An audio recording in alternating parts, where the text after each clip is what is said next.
Oh, what is up? You guys are tuning in to another awesome episode with me, Darren Lee.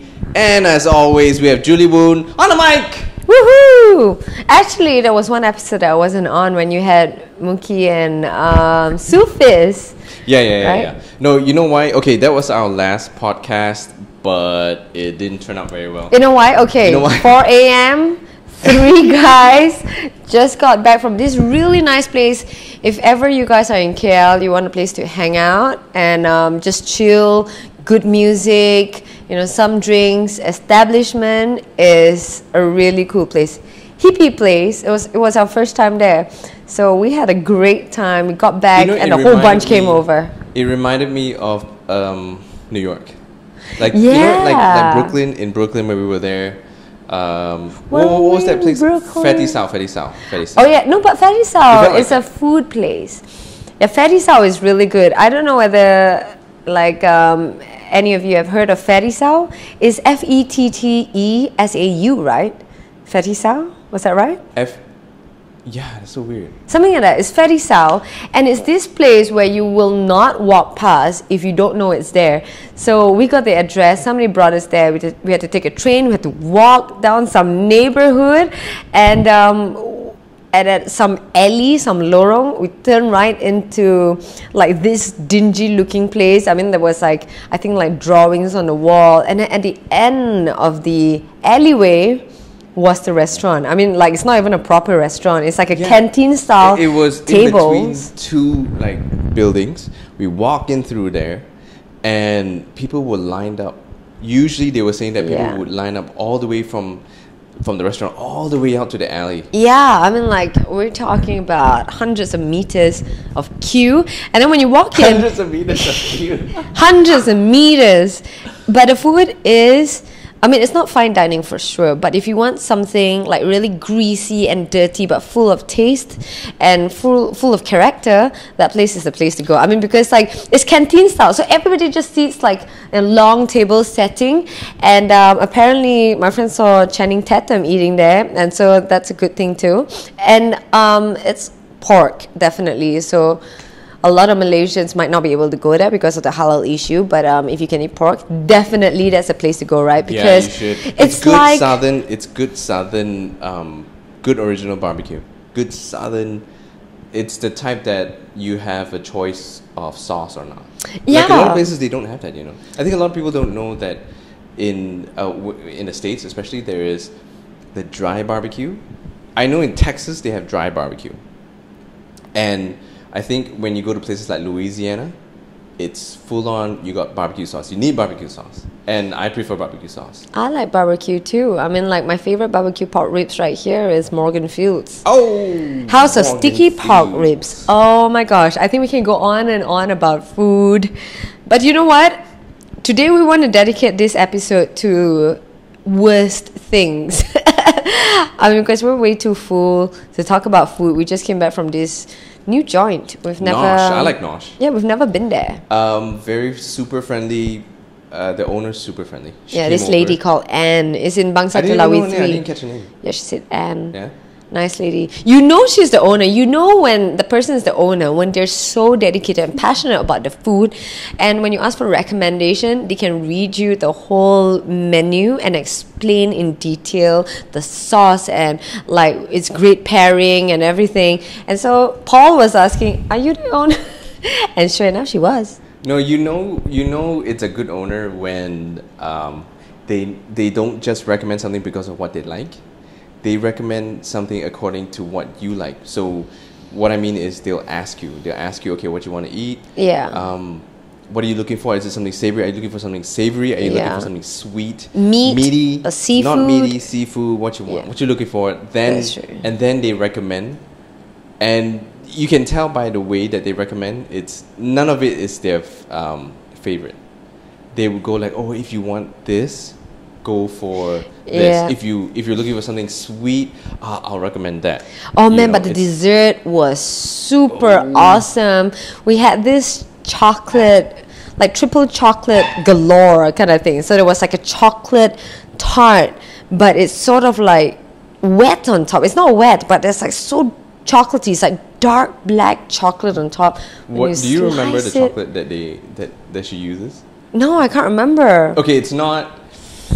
What are famous chocolate names? Valhalla. Okay, it's Valhalla. I don't know. Isn't that the one where it oozes out chocolate like in that little muffin? That's molten cake. That's the type. We had of it. that too, right? It No, was that like wasn't three malt- different yeah, types yeah. of chocolate. So they had tart. It's called the Valhalla. Obviously, we're not restaurateur. Okay, We're not good restaurant No, people. we don't even know the name of the chocolate. That's what's important because she named the dessert after the chocolate. You know what? You guys go to North Jalan Telawi 3. I mean, you know what? I'm gonna in look that up. I'm gonna Bangsat. look that up. Hold on. I'm gonna look that up. And Vol- I think we can never have a restaurant because if I were to put in all the favorite food of mine, it would be a mishmash. Like it would redefine the meaning of fusion. I mean, there is going to be salted egg crab. There is also going to be I don't know, like a quiche Lorraine. I think if you guys go to Julie's restaurant, you guys would. You'll be end in up- for a surprise. You end up with a big stomach ache.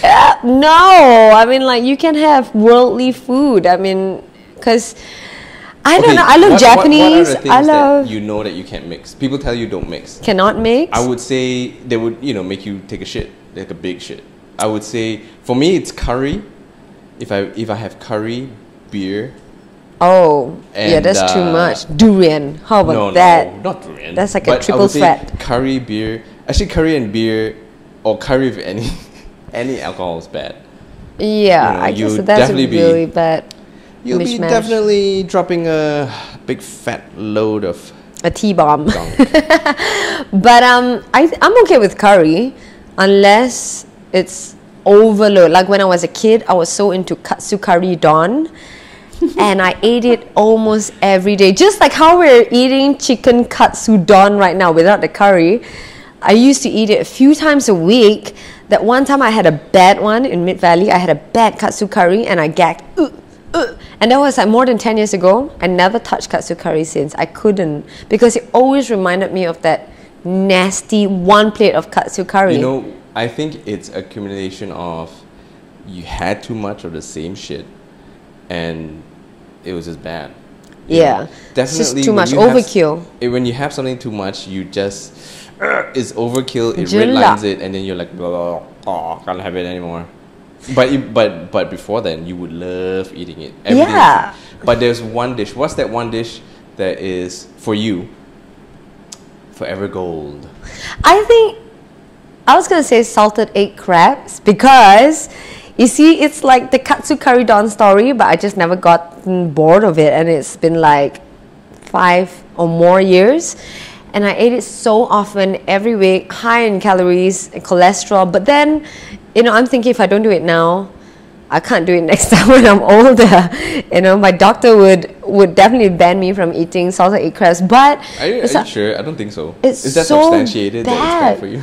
Salted egg crabs. I mean, crabs alone, I guess it's okay if it's baked crabs, but salted egg is don't so wanna bad. get crabs, It's so though. high in calories and cholesterol. And my dad has gout, and it's definitely due to, high uric acid. You get that in red meat, alcohol, but seafood, because he's in the land of paradise in East Malaysia. He deals with seafood.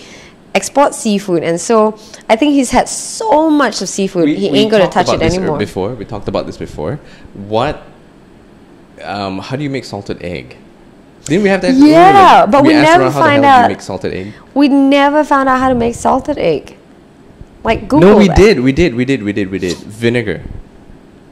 So we It's soak vinegar. You soak the the egg duck's in. egg, right? It's not chicken, it's duck. Are you sure? No, Because you can have remember, chicken too. how do you make century egg then? It's black inside. Oh yeah. Right, because I that's remember right. I wanted to buy salted egg and I bought century egg inside. I didn't know whether I should buy the chicken one or the duck one. And that's different. And one amazing fact that you taught me actually was how to choose the right eggs to eat. Remember? Because you did an advertising campaign for eggs. And I didn't know there was one with veins and blood inside, which you're not supposed to eat, right? And there's another one that is... No, okay. the- What was the trivia that I asked you about? Which is male, which is female? No. What type of eggs do we eat? I don't know, organic eggs? No. How do they separate eggs? How do they separate eggs? Yeah, you know, because Not all eggs can be eaten or should be eaten, yeah, right? Yeah. Yeah, you telling me like to put the egg underneath lights and you could sort of like see through whether it's I didn't say that at all. I'm just making stuff up. Nothing at all. No, basically, we are eating eggs that are non fertilized. Okay. Unfertilized eggs. You know, basically, we're eating period. Ew. Oh, that's nasty. Basically, we are eating chicken, period. That's all we're eating. Eggs that are not fertilized, that are not going to be used. That's the difference between the eggs that turn into little chickies and eventually end up at KFC and the eggs they have in the morning. So you mean all eggs do not hatch? No, of course not. Oh. Ah, you forgot. So, okay, didn't what ya? if nobody takes it to eat it? Then what happens to the egg? It's just there. It just rots? Just to go. Come on, like a gold nugget? Yeah. Really? No, but for real, what happens to those eggs if it doesn't hatch? Well, okay, all the eggs, all the unfertilized eggs will be, you know, collected by the farmer, whoever it is that collects eggs. And they collect that and then they sell. That's the eggs. Those are the eggs that we eat every day with your Indomie, with your Maggi mee, with your whatever, you know. And the fertilized ones, you can tell. There's a machine to tell the fertilized ones. How and do then you tell? Separate them, and those hatch, and they get more chicken, with But- enlarged breasts. And oh yeah, that and, one's you know, really bad. that's so crazy. We saw this documentary. Well, actually, I've seen it ages ago. Then I showed Julie. It's called Food Inc. Oh, You know I think Food Inc? everybody knows Food Inc. You didn't sit through Food Inc. Yeah, You just watched a little bits of bit. it. I got the gist of it. I knew what they were going to say. Listen, folks. It's basically they give you insight. They take you into what really goes on into a chicken farm, and it was okay. I'm totally throwing out the wrong stats, but with antibiotics, with growth hormones, they managed to create chicken that can grow into fully grown chicken from when the time they hatch in about, was it 8 weeks? I think 8 weeks. Whereas it takes a chicken to grow up to full mature size in 5 months. So imagine that. No, was it 8 weeks? No, I think it's 3 weeks. Wait. Can't be 3 weeks. That's way too We young. should look this up before spewing shit out of our mouth. By the way, the chocolate is called Valrhona. Valrhona. Yeah. Almost right. So We the said dish- Valrhona the- without the R. It's a silent R. Valrhona. Well, Sounds like a person's name. Maybe we should name our child Valrhona Lee. yeah, no, it's gonna end up being like one of those people who give themselves the name Galaxy. Oh yeah, we did meet a person called Galaxy. She was my facial shit. therapist. There's Galaxy. There is All the colors, bluey, pinky, magenta or and magenta. fruits. They love fruits. Yeah, apple. Orange. No, orange. No, there is orange. There's pear. Pear. Yeah, pear. We know Pear. it's What's the name? salad. Pear. And There's for also guys, Pearly. Pearly. Well, is it? Wait, sorry. I think that's pearly. Yeah. Okay. It is pearly. Okay, well, what other crazy names? That's Handsome. Galaxy. Handsome. I've seen on name cards, handsome. Like, how did you even come up with that name? Like, a lot of people call you handsome. Then we're like, actually, that's my name. I like the avocado one. Oh, yeah, oh my gosh. There's an avocado too. Avocado. What's her name? Avocado. I love avocado though. I did not used to like it when I was a kid, but I love it now. In their head, they're like, what is this crazy fruit that I've never had? They just Google. What is this? Most fattening fruit. Yeah. Avocado. Was she a big girl? Avocado. Oh my god, I love the name. Avocado. But you know, nowadays names are fusionized. Like last time it was simple: John, Jennifer, Melissa, you know, Peter. Now I'm not sure whether it's worldwide, but in Malaysia we see a lot, and it's like a phase. I don't see many Julies, and I don't foresee many Julies in the next generation. But a lot of friends who have babies these days, they are called Caitlin. You know, Caitlin. like Caitlin. There is like Wait, Caitlin or Caitlin? Caitlin. Caitlin's alright. Yeah, Caitlin is nice. It's beautiful, but there's a lot of Caitlin that. is alright, Like as long as you don't Caitlin, name Clarissa. There's a different name. So like you Dong see Sang the or something like that, you know. not or maybe in Vietnam or something. Oh, I like. But nobody names those. their kids like Jennifer or John. You know, nothing simple anymore. They create new names. I even know a girl called Carace. Like the name Carace sounds nice, right? Explain to people what Carace is. Like if you because look that's Carace, an awesome name. Yeah, it's like because their names called Clarice, Clarence, but Carace is like, oh, it's nice. But when you ask her how she got her name, she's this tall model, and she does a lot of car shows. She loves like a lot of car racing events. So and she's always there. So she loves cars and she loves racing. So she combined car and race. So she's got Carace. So it's C-A-R-A-C-E. At least it's not a double R, C-A-R-R, car race. Okay, but I'm not saying that's innovative. Tell me what was the... That's not innovative. It is. That's just plain like, oh, I like racing, I like cars. Carace. Very crass, right? Okay, but tell what was the first thing in your head when you heard that? She's like, okay, so I'm her, and hello, I'm Carace, and then you go. Actually, I thought it was normal until I heard the explanation, and then I went like, wow. But to me, it was a mixture of feelings, like a fusion, just like her name. It was like, oh my gosh, are you serious? And wow, this girl's creative. And like, you know what? You're the only one in the world with the name Carace. Yeah. Well, I guess that's one good thing. You'll never meet another Carace, you know.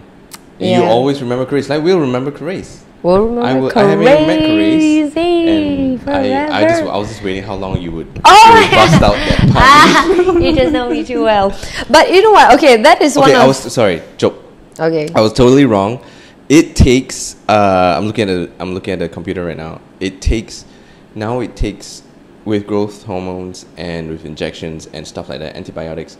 Well, okay, antibiotics are not exactly what it's bad. It's obviously bad because we're eating stuff that, you know, it's supposed to cure bacteria and stuff in chicken, but we're eating it because we all know that antibiotics stay in your bloodstreams and they cull chickens really quickly. But I was wrong. I was saying it takes, with growth hormones, it takes a chicken 33 days to grow to full size. That's like slightly over a month. Yeah. Isn't that crazy? That's like some mutant shit that you're giving in What if injecting them humans with this like. What if human beings were to take these growth hormones? That's what people do. That's what I'm not that people do it, but I guess it's more of a cosmetic thing. Growth hormones. Human growth hormones. They call it HGH, and what HGH does is it replenishes your cells. Oh, so you look young Yeah, forever. you Feel young. Yeah, you feel young. You look young. It's got all your cells are replenished. You feel you have more energy. You do a lot more things. I mean, it's something that the rich and famous would do in Hollywood. In the States, yeah. I've never heard of any Malaysian who's ever take growth but hormones. if I had money and I was 50, you might reconsider, right? Why not? Yeah, I mean, well, we'll see, okay, when we're 50, whether you take it, because like, before you know it, you'll be 50, and you don't feel 50 when you're 50, you feel 35, that's the thing. It hits you. Like, you're 31 this year, and... Until you get up in the morning, you're like, yeah. Shit. Okay, we know we're getting old when, like, you work out a little, and, shoulder ache, 6 months out, you can't exercise. But you know what? I saw these pictures online of these people who are working out at 60, and they look fantastic, and they have to be taking HGH. They have to. No, okay. Because how about that do lady? your muscles like repair? How about that lady? I think that's an amazing thing. You did this ad campaign featuring amazing people, and this lady who's 71, she looks at least 10, 15 years younger, and that's because she runs like 3 times a week, and she joins so many marathons. If she has a marathon. Wait, let's backtrack. This is what we did for Astro. It's an Astro campaign, and it's called the Go Beyond campaign. I think it didn't do so well. I'm not sure. I left Naga DDB already. I'm pretty sure it has some good response. But what the campaign sought to do was encourage people to go beyond themselves. And what we did was we took these extraordinary people and we featured what they did. The first one was Teresa. Her name was Teresa. She's 62 years old and she runs marathons. And she beats those young people who are also running in marathons because it all started with her condition. She had a medical condition. The doctor said your cholesterol is too high. You got two choices. You can take meds or you exercise. And she said, okay, I'm not going to take any meds. I'm going to exercise my ass off. And she went. You told me she's 71. She started marathons when she was 61. You know what? I think you're right. I am right. So Holy please go shit. get me a glass of water. I'm thirsty. You lost. Come on. I'm serious. You gotta wait. No, you lost that bet. No, she started marathons at 61 years old. So don't make excuses. No, but it's true. If you're too old Okay, or too tired or painful, because you don't need a doctor to tell you like, hey, you gotta exercise, otherwise you'll die. Just do it. I mean, like currently I'm very into body tone. And I'm also very lucky because I've got friends in it so that, it encourages me to go. But it's just 45 minutes of working out on the power plate that's meant to increase your metabolic rate and it tones up your body. It's just 45 minutes a day. And you've got different types of classes every hour. You've got a booty class that I went to today. So I'm not looking forward to tomorrow where I can't feel my ass. There is also circuit training, which I think is the most effective because non-stop and you really test your strength and work your core muscles. I think what people were sorry, before we sidetrack too far, because I think we jumped from one subject to another without explaining everything. So the Go Beyond campaign, going back to Go Beyond campaign, we'll come back to body tone later.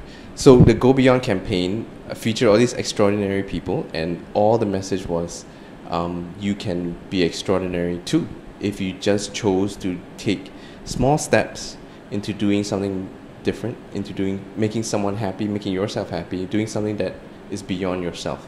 Because once the whole thought was, because once you've gone beyond your limits, then then you learn that there are no limits. Yeah. And I think what Astro wanted to do, because they came to Naga and they said, hey, listen, times are bad. There's a lot of tension in the country at the time, and it still is. And we want to do something that encourages people to be more positive, and that was our rationale, that if you went beyond yourself, you find that there are no limits and you can do anything. Therefore, you can push yourself to be more positive. Yeah. And Teresa was a prime example. We looked into so many candidates who did all these extraordinary things, and we chose Teresa because it was something very basic that you can do. She was unhealthy. Doctor said take meds or exercise. She chose to run, and then she broke a limit by doing marathons. She does I don't remember how many marathons. I don't want to misquote, but she does a lot of marathons, and these are not like 10K marathons. These are 42K marathons. These are full marathons. So she's done I think 60 over marathons. You told me. Yeah. If you went to her house is 60 over filled. Marathons in 10 years that she started. Yep, she started at that the means age of 62. that's an average of 6. Isn't that crazy? Yeah, and she started at the age of 62, and that 6 a year. I mean, sorry. Yeah, and that just goes to show that nothing is impossible, and it's never too late to start. Exactly. I mean, okay, for me personally, I would think that a few reasons why people, they don't go beyond what they can do. Like when you look at somebody, some people you just feel like, okay, they may not be the best people, but that's their limit, But some people, you see them, they're like mid-level, but you feel like, oh man, this person has so much potential if they were to only do something about it, And I think it's because, number one, they make a lot of excuses. Like we tend to make a lot of excuses. No, we're too old, we're too I'm going to shift the camera a little bit, okay? Okay. But go on. And also, we're in a time and age where everything happens so quickly with technology. God damn it. And it's so... We just want to see results quickly, right? So if we run 3 times a week, next week we don't see Sorry, ladies and gents, the camera just fell on our ass. Hold on. Julie's gonna put it up together. But yeah, keep talking.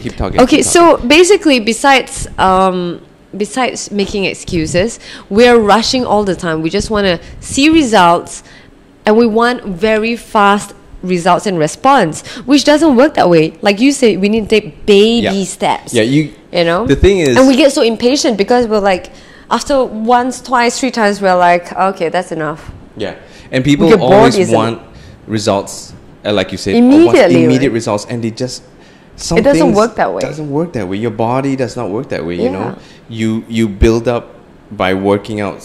You do baby steps, and then you amp it up, and then you start taking supplements, and then you start amping up your routine, and then you mix it up because you've reached a plateau. It's endless. You know, the whole fundamentals of working out. I think certain things. We live in an age, like you say, we live in an age that everything's just instant. Yeah. And that's not how things go, you know? You gotta chill and calm down a little bit. But honestly, I just work out just so I could eat. Because I can't live without carbs. You were telling me that today. I need my sweet stuff. It's true. And when my trainer asked me today, what do I plan to achieve? Like, a lot of people, they want 6 packs. You know, they want to be fit and healthy, of course. But for me, really... I'm going to adjust your camera, okay? Okay. For me, really, all I want... Okay! For me, really, to exercise, like we do cardio every week. I go for body tone to increase my strength. But what I really want is just to be healthy. Real professional, Darren. Real professional, Julie. Sorry, you guys watching. You guys listening to this. I'm trying to fix the camera, and Julie's not trying to talk. Sorry, go on. This is like our 3rd podcast, okay? So give us a break. We'll be pro by the 30th. Okay, like the 30th, you know this what? wouldn't happen. I'm just going to leave it. I'm just going to leave it. I don't give a fuck. Is it slanted? You motherfuckers look at me. But you were saying... What was I saying? Okay, yeah. I mean, people work out for different reasons, but for me, I work out so that I could eat my carbs. I mean, we're living in Malaysia. We need our rice, our noodles, our bread. That's what other people say too. That's what people in the West say. They say, I need my carbs, I need my bread, I need my potato. It's the same thing. For us, it's like, oh, we need our rice. A lot of people say, oh, I'm Asian, I can't keep away from rice. Yeah, that's true. I mean, like in Italy, you got your pasta. But how do Italians live without pasta? That's how what do it's Americans okay. live without... No, I mean, like, not say live without, but you got to know how much weight you're losing and how much you're consuming as well. Like for me, instead of eating a full plate of rice, I'll eat a quarter. Or I try to swap it with quinoa, which is also carb. Well done. Yeah, tell people about quinoa. Quinoa, it's spelled what's quinoa? Quinoa. Because a lot of people don't know this. Quinoa is like, I would say it's like a rice replacement. But to me, it's tastier and way much more healthy. It's still carbs, but quinoa, you get a lot of vitamins and minerals inside. Yeah, quinoa has a ton of protein. Yeah. Very little sugar. It's great for your body. If you're craving carbs, it's the best thing ever. Yeah, it's and we crave chocolate in the middle of the night. So what we do is we eat dark chocolates. Like 85% cocoa. What's that thing that we read about brown rice and white rice? What's the difference? One is unbleached. Brown rice is unbleached. White rice is bleached brown rice. So basically, they both are the same. But you know? No, there's a difference. There's a difference between... One is bleached, one's unbleached. Yeah. It's not good to be bleached, right? Of course. Like yeah, so brown is natural. Anything bleached, I think, is not good. No, but I read something somewhere that they said that brown rice is not good for you too. I could be wrong, but I did read. I think if you compare the both, brown would be better. Yeah. Yeah. It's okay. Well, if you need, I'm gonna drop some knowledge on you fools. If you do a very hard cardio workout, you will need fast-acting carbs right after your workout. Like say you ran 15 km. You know, you're jogging, your cardio, you've had a full body workout, you work your ass off, and what you need to do is, right after that, you need to replenish yourself with fast-acting carbs. So you can eat rice, you can eat bread and all that. Yes, because your body at that time will need all the insulin it can take. And it will burn off very quickly after working out. Because it's burning it off. Yeah, you need the nutrients that come from fast-acting carbs. But fools, don't be eating fried rice 2 plates. That's just terrible. I think the rule of thumb is I like the fried palm rice. of your. Oh, Yeah, I've got that's not small good. palms. That's unfair. That's too bad.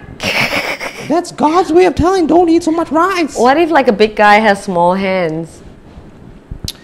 Well, then he's gonna learn to be a smaller guy. What? But you know what? I think it's up to you. You know, like how you wanna live your life, what kind of exercises you choose. You know, some people are bored just going to the gym, just like us. Hence, we try to find new things to do. I mean, like, we're so thankful that there's Kiara Park, the park just right outside, you know, which is perfect. You see a ton of people jogging there. So you gotta change it up. You know, if you don't want to go gym every day, go gym once. Maybe go for Pilates once. You go Muay Thai and American in Solaris. That's great too. I do manly shit. 1 hour session, you get to lose up to 1,000 calories, and that is that's how true. hardcore that Muay Thai training is. American, check it out. It's really good. Now MMA is really picking up in Malaysia, right? We've got all this MMA I fights love MMA, going on. but I mean, I could talk forever about MMA. I probably talk people's ears off talking about MMA. Yeah, I know that I love it because because- I'm specimen A, and you converted me into an MMA addict. Yeah, that's true. Before meeting me, you would have not watched a single No, UFC. I have watched UFC like once or twice because it's on, but I don't go like, oh my gosh, rooting for somebody, or like I know the background history. You only appreciate it if you know how far that person has come to reach. That's like true. that I was that thinking situation. about that, and I realized how you got into it is because I kept showing you the primetime cuts. And UFC primetime, what And you they do is... explained to me Yeah. their history and who they fought before, how they got smashed, what they're good at, and how these two people that are fighting are so similar that it could be anybody's game. Yep. So I got hooked onto it. I mean, like, I would watch religiously every time it's out. But like last week's one, I'm like, I didn't know who they were. It was in Sweden, and it was like the first time in 2 years that they had UFC in Sweden. Yep, And I felt like, exactly. nah, I didn't want to watch because I didn't know who they were. They weren't that good, and it just wasn't exciting anymore. Even though the fights were exciting, it could be like just No, not any all of two it. Some of random it was people. good, but some of it was like the last fight. The main card was like rubbish because the Gustafsson he pulled out. Yeah, you wouldn't know that. But okay, so the thing is, what I learned is once you learn about the fighters, you have some sort of what do you call that? Affinity to them? Not affinity. You basically just learn rapport. You everything. sort of build rapport with them. So in a way, you know them through the primetime. The UFC primetime, what it does was, what UFC primetime does is they would go into the background of the fighters. They would tell you about where they came from, how they started, how they got there, what are the things they had to go through, and that is how you get to know a fighter. And that's exactly how you got into UFC because you started to get to know the so fighters. it worked, you know.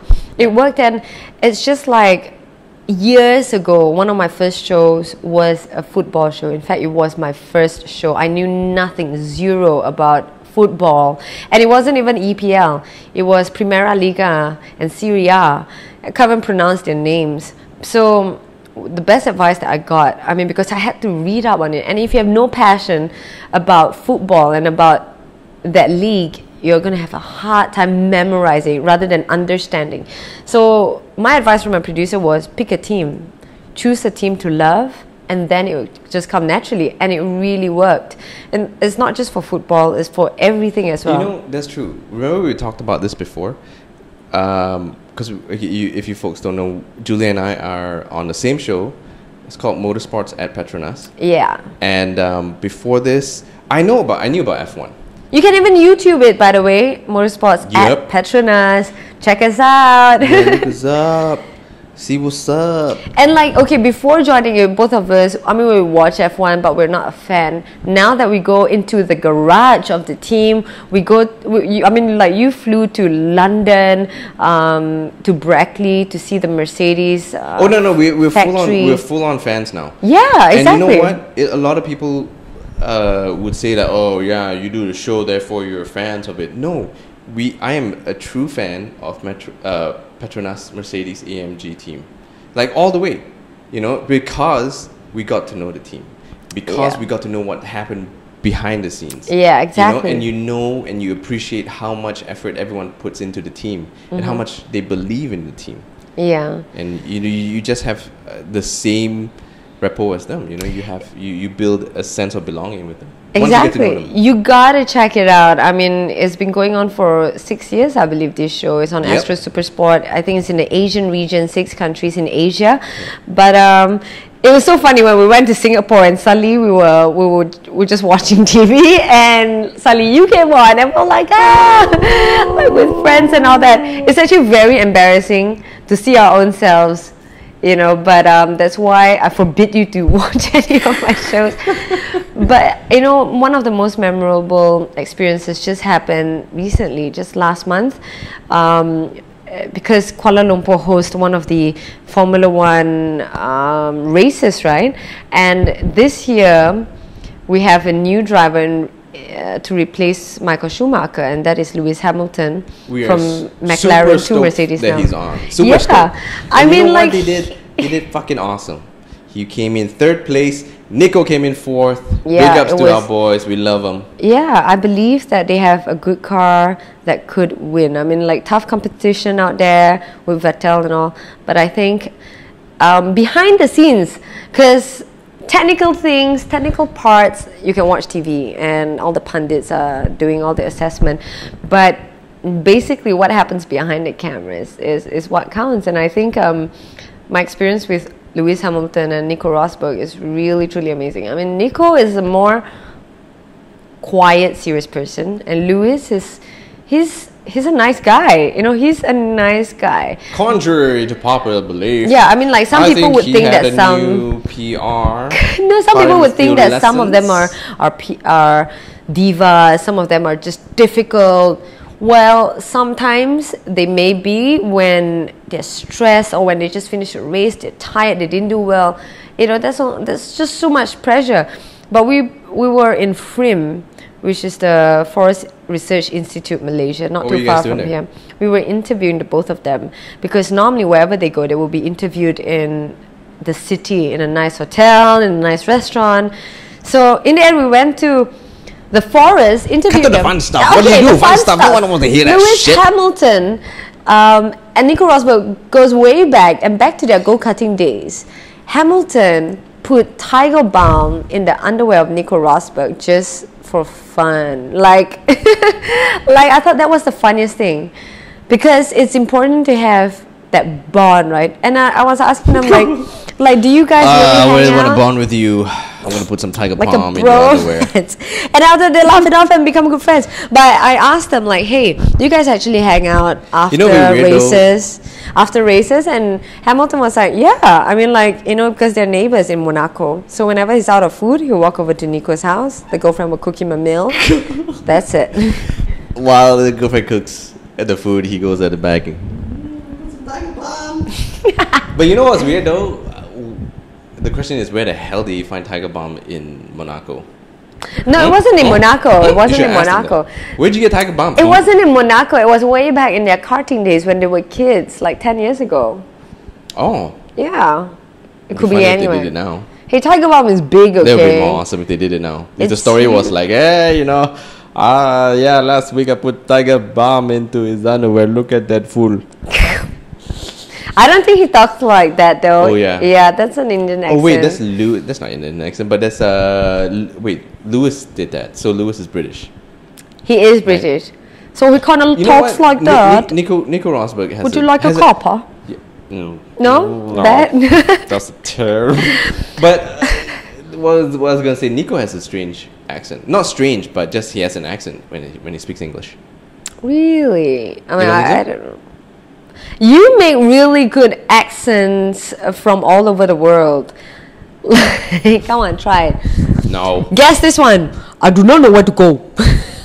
Where's that from? That's extremely racist. No, I mean, it's an admiration that I say that. You taught me that.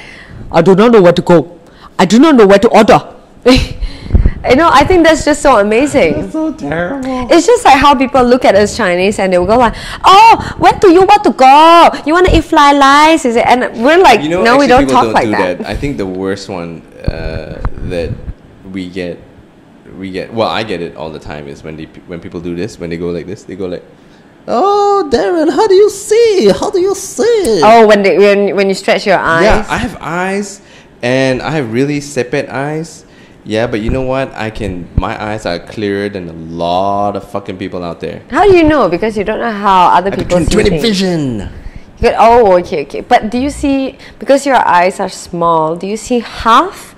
Like, because it covers half your eyeballs? No. I just walk around with a slit. Most of the time, I just see one line? 2 lines. That's all I see. knew it. Yeah. I knew it. It's like... So everything is in a line. Yeah, just 2 lines. Like the table is just one line. Yeah, I know. Chair is just one line. That's it's amazing. Crazy. Such a crazy life I live. But you know what? Like how you told me the story of single eyelids. What story? The part where it's due to the weather. Last time way back when it was cold, where was it? I can't remember where, like Mongolia or something. You see, it was cold, it was dusty. No, I talked about facial hair. Why people had facial hair. What, really? Yeah. Why do people have facial hair? It's genetics. Yeah. Why would your genes develop more? You mean it changes facial hair than over other time? races? No, it's because, for example, you lived in Greenland. Okay. And it's cold. It's just above Denmark. Yeah. You freeze your dick off all day. And my cousin was telling me, okay, sorry, not Greenland, New Zealand, right? My cousin would tell me that he would What's north, what's south? Places. But it ends with a land. Maybe I should just say, if you come from a fucking cold country, maybe you come from a super cold country. So what he would do is they would wrap themselves up, right? They would wrap themselves up head to toe, and they would just leave out a space for the nose to breathe. And in the morning when they woke up, they would have frost on the tip of the nose. So what I was saying is that in places like these, like Kikim is my cousin. He's the one who told me that story. He's half Chinese, half white. And the thing is, it's not a theory, it's proven in places where people grew up, and not only grew up, but it's for generations and generations and generations. And you're from that lineage that come from that certain part of the world that it's super cold. Your body automatically develops these genes that try to protect you from the elements. You know, that makes sense. Yeah. I mean, like, because your body would adapt. Yeah. But then again, it it doesn't make sense. It doesn't make sense if you're in Alaska. Then you'd be like a fur ball, wouldn't They you? are the big, burly, hairy men up in Alaska. Don't you know that? But they're not like ape-like. No. I know, but you that's like mutant. But what I want to say was doesn't explain why Indian guys are so hairy. Oh yeah, because it's so hot. So that you see, some is genetic, some is weather. But I remember I heard the story about single eyelids was because back then when it was cold and it was dusty, and people had to squint, and slowly, just like body hair, your eyes adapt, and it became like just small, like really slit eye, because to protect from sand, haze, cold weather, storm. But isn't that true? If you got like ginormous eyes or really sunny places. Yeah. But I don't know what you're talking about. I don't think I have slit eyes at all. Yeah. Your big eye is like my sleepy eye. Oh my god, yeah. Julie's got humongous eyes. Wait till you see pets. Yeah. I love her eyes. I'm super excited. She's coming tomorrow, and we'll do a podcast. Oh, she's so interesting. Yeah. She's from Denmark. We can talk about Scandinavia and all that. She's got so many stories. I'm super happy too. You folks, if you're watching this on YouTube and you want to bring this SpeakEasy podcast to wherever you are, you can download it now on iTunes. Go look it up. SpeakEasy podcast with Julie, Woon, and Darren Lee. You gotta type all that, or at least put Julie's name, because I didn't really do too much research. We really like the name of SpeakEasy. I think we talked about why we named it SpeakEasy the last time, but I didn't do my research. And apparently, we're not the only ones who love the name SpeakEasy. There's a lot of SpeakEasy. It's just like the name John. You just picked a very common word. But you know what? Nobody in Malaysia has SpeakEasy. In fact, hardly anybody in Malaysia has a podcast. You know, actually, I'm starting to think that we are the only ones who, okay, I don't want to talk about my ass. I mean, talk out of my ass, but I think we may be the only ones on iTunes. The only ones who have a podcast. No. Except BFM. BFM. No, there's one Hokkien one too from Penang. Oh. Yeah. Snap, talking about the right niche market. Yeah, I mean, like the whole of Penang is amazing. The whole of Penang, whether you're Malay, Chinese, or Indian, you will know how to speak Hokkien. How cool is that? So that is like just for Penang folks, you know, like nobody else would understand what they're saying, but they know, you know, they could be gossiping about the rest of us who don't speak Hokkien, but we don't know. But it's so funny the way it's said, like Lucy Wai Ang. It's like, what did you say? Oh, that means you're my husband. I'm like, what? That sounds so rude. I'll never forget that little viral video that people did when they translated English movies into Hokkien movies. Oh my god, that was so funny. Is the Luke was Lu Lao Bu. How do you say father in Lao Bu is mother. Lao Bei. Oh my gosh, I don't. Was Lu Lao Bei. That's awesome. You are my father. Son. No, your son. Lao Bei is father. Yeah, I said I am your father. 我是路的老爸. Yeah. That's what I Oh said. my gosh. Like, I would go, get the hell out of here. Yeah, I know. You know, awesome. one thing that my friends used to do when I was super young, like 15 years ago, the most amazing and theatrical kind of shows are Bollywood shows, I must say. I mean, like, have you seen Rajnikant? Even our friend Prem told me about Rajnikant. Is that the guy that fucking catches bullets with his teeth? Yes. Shoot a bullet at his face and he catches it with his teeth and poof, spit it back out and you're dead. I think we're gonna look that up. Let's pull that up. Hold on. You know what we like to do when we were younger? I'm not part of it, okay? I'm just like laughing at my friends who did it. You're part of it. What they did was I was just an accomplice sitting on side just watching and laughing. They would play a Bollywood show and you know how theatrical they are, their expression and the way the camera angles are, like they would go close up on the face and chung chung chung chung, it would zoom in, zoom out on their face for like 2 minutes. So and, basically a Quentin Tarantino movie. Exactly, but worse. And they would like mute the sound and create their own conversation and script. You know, I did that too. Really? Yeah, it's awesome. Maybe it's like a childhood thing. It's so funny because I loved it. They're so animated when they're acting. acting. With any TV series. No, do it now with anything and it's funny. You can put on any show. But I think Bollywood shows are more dramatic. You know, they're just so dramatic, and you don't know what's gonna happen next. And say something. And they could break into a dance. And say something totally out of context. Yeah. Like you know that's not what they're saying, but it's funnier when it's not. But you gotta match the mouth movement as well. You can't just say anything. Yeah. Wait, let me pull it up. How do you spell Rajnikant? Raj. I think it's R-A-J. You know, but you know, rest in peace, because he died and he was a legend. He died last year. Oh. Okay, how do you spell R-A-J-N-I? Oh, boom. Got it. The first thing that I put Raj. If you guys look up Raj on YouTube, just type in R-A-J and Rajnikant compilation best shows up. It's so crazy. This guy catches bullets. He basically beats people up with like, I don't know, he takes on 11 guys and he can turn and then they'll just fall. You mean like when his head moves? He can go and then the guy would fly across and he'll like have a hole in his stomach. What? Have you seen that one? Okay, no, I've not seen that one. Pull it up. Hold on. But before I do that, we are running out of batteries. Hold on. Man, if you want to do a podcast, remember to charge your laptop. This is how professional we are, people. We're mad professional. Mad professional. Yes, we are indeed. This is real. We should call this if you guys saw the that. real I was in my podcast. tidy whities.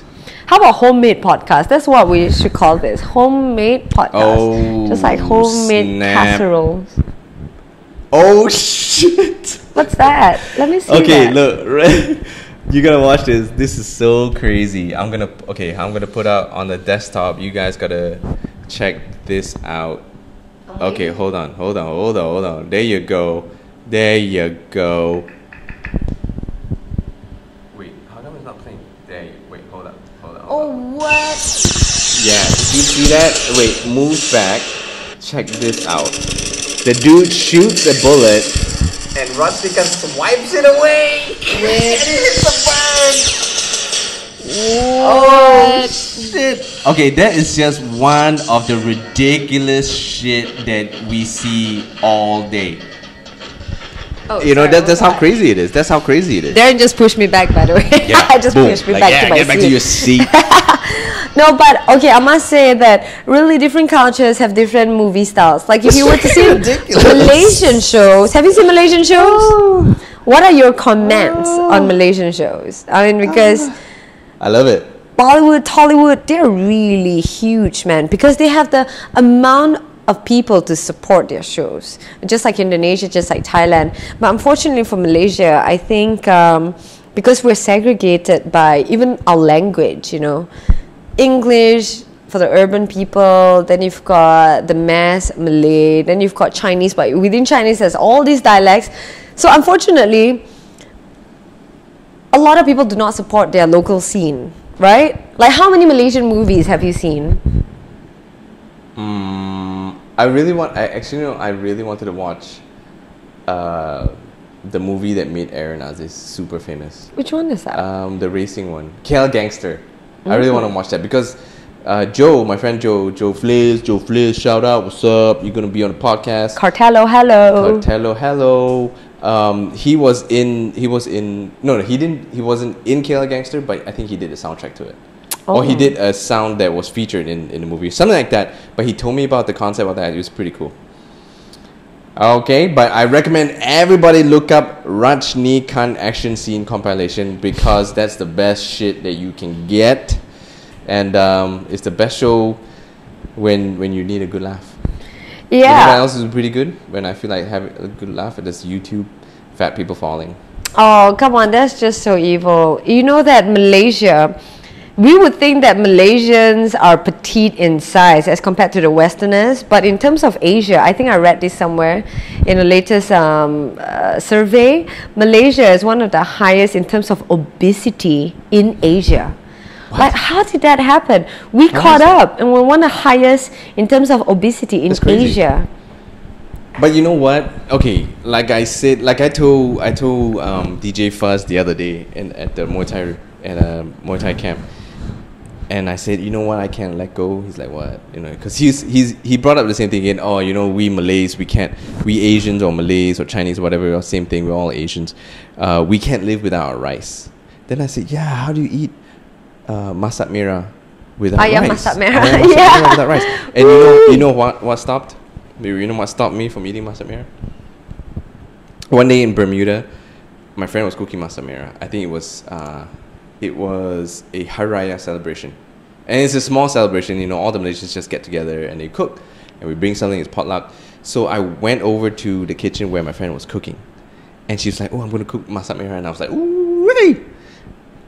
And then when I got there, and I was like, how do you make the sauce? Why, you know, you put a lot of water? She goes, no, just watch. And she dunked half, I'm not shitting you, about 1/3 of that big canister, that big bottle of oil. Into the pot. Ooh. Oil. I love masak merah. Was it at least vegetable oil? I don't know, but from that day on, I couldn't eat it. No more. It's just hard. It's just like watching Food Inc. When you see the process, then, you know, you tend to get how do you say, sort of like disgusted, you know. Yeah. But you know what makes me stop eating and stop craving a certain dish? Like at one point I was so obsessed. That's what I said, but I just want to add a zest to it. Obsessed. Yeah, you're obsessed with? I'm obsessed with quiche Lorraine. When I was a kid, because when I was young, you make good quiche, babe. Wait, when I was young, I was 12. My mom would bring back dozens of quiche Lorraine. This small little okay, you can have quiche Lorraine in a big kind of cake size, thick kind of pie. I don't like that. I like those small little thin one in those foil cup, you know. It's nice. Anything small. It's nice. Right? It's you concentrated. Always feel like, oh, it's not too bad. It's mushroom cheese real inside. ease. It's really good. And then I was so upset that the bakery that my mom bought it from was going to close down. But she sort of like knew because I was the only customer probably. But she knew the chef, and the chef was like, okay, I could specially make to order for you, but you have to order by the dozens. And she did it, and I finished it all. So I was quite a fat kid as a kid. Everybody was fat kid. Everybody was fat kid. I remember I ate McDonald's every time after my ballet class. I've got 9 tuitions in a week last time. After ballet, it's always McDonald's. After Cosmotots, which is an IQ development course, I have to eat Rumley hot dog special double with cheese and egg. Oh my gosh, it's the best. The one Damansarutama is the best. It's sinfully bad but good. It's stuff that I would love to hate, but I love it. Well, okay. Well, this okay, is wait. I haven't even told you yet. How to kill your craving. How to kill your craving is to learn how to make it. Because the moment, because I couldn't find quiche Lorraine everywhere and couldn't find good one, so I googled the recipes. I compared it with so many, learned how to make it, tried. Finally, I made an amazing quiche one day, and I never wanted to eat quiche anymore. Ah, I see how you just said your own quiche was amazing. Huh? Yeah, it was not bad. If you'd like to order it, I could make it for sale at only $2,000 one pie. So nobody's gonna ask me to make it. So yeah. I'm gonna buy you shit. But okay, like we wanted to talk about good movies, bad movies, but we ran 1 hour into this. You know what? You know, before this podcast, we were thinking, what should we talk about? And because we just watched the show Oblivion, which is Tom Cruise's latest show. But then again, for Tom Cruise's fans, that must be a good show. But for us, we just sat in there for 2 hours, 10 minutes. We were like, oh, you know what? My God. We'll save this conversation for the next one because we're running in almost like an hour into this. I think most people would have turned the shit off. So but for those of you who are still listening, thank you. Yeah, thanks for listening, guys. Thanks for sticking around. Well, the thing is, guys, we don't plan what to say. That's why all these podcasts are very impromptu. We sit down, we talk, we chat, we banter, we talk about whatever's on our mind, and see where it goes. And you know what? Tomorrow we can talk about movies with Pat. Yeah, the next time. Okay. What do you guys want? What would you want to hear from Pat? No, you know what? I don't want to hear talk. I don't want her to talk about Swedish meatballs all day. I don't want to hear that shit. Let's just keep it real. She's not from Sweden, by the way. She's from Denmark. Maybe talk. Oh shit. Yeah, so off the rails there. Anyway, what do we have in Denmark? We'll just keep it a surprise. Basically, don't forget, if you want to download this, or if you're already listening to the downloaded version, well done you. You can just search us up in iTunes, SpeakEasy with Julie Woon and Darren Lee. Yep, and also on YouTube, if you're watching us right now, well done. And on YouTube, you guys will get to see how unprofessional we are with the camera. And it's not unprofessional, it's how real and homemade this is. Yeah, we keep it real, son. Keep it real. But also on YouTube, if you're listening to iTunes, you want to check out YouTube, also just search SpeakEasy with Julie Woon and Darren Lee. Also, if you want to tweet us, yes, you can do that. Tweet us. You can find Julie at Julie Wooney, myself at DARR3NLEE. So the number Darren Lee. NLEE. No, but we've got our own Twitter for SpeakEasy G. Yeah, you guys. I don't know why do you want to follow Darren Lee and Julie Woon? Follow SpeakEasy Pod.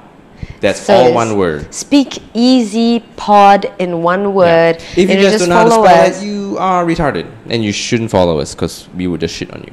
Or just try to Google it, and you'll learn how to spell SpeakEasy Pod, a new word a day. That's right. Okay, guys, thank you so much for listening, watching. We hope you get a good time. Tomorrow we have Pat on. We're going to get Megan Tan on. She's going to talk a little bit about I don't know what. But we're going to get Faye and Charles on. A whole list of people are going to come on. It's going to be really fun. Nini is going to come on. My friend from Korea is going to come on. Oh my K-pop gosh. fans. Yeah, we're going to talk about the Korean culture. You know what? The list goes on. I think we might be like 70. Might be 70 by the time we're done with this podcast. But you know what? Thanks so much for listening and watching for some of you. We'll see you at the next pod. Bye. Bye, people.